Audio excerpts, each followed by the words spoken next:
White road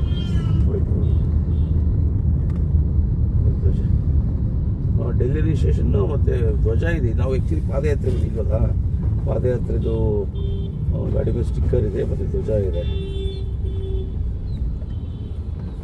ಕೇಳಿ ನೋಡ್ತೀವಿ.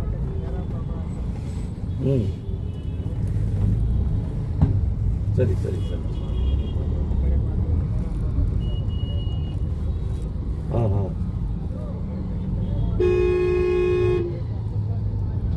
ಸರಿ ಸರಿ. ಹಾಂ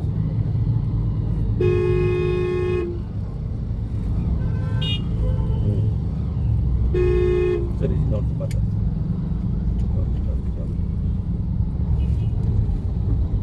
ಹೋಗಿ ಸರ್ಕಲ್ ಹೋದ್ಮೇಲೆ ಅಲ್ಲಿಗೆ ಚುಕ್ಕಿ ನಿಂತೆ ಮಠಕ್ಕೆ ಯಾತ್ರಿಗಳು ಬಂದಿದ್ದಾರೆ, ನಾವು ಹೋಗ್ಬೇಕು, ಮಠಕ್ಕೆ ಹೋಗ್ಬೇಕು ಅಂತ ಕೇಳಿ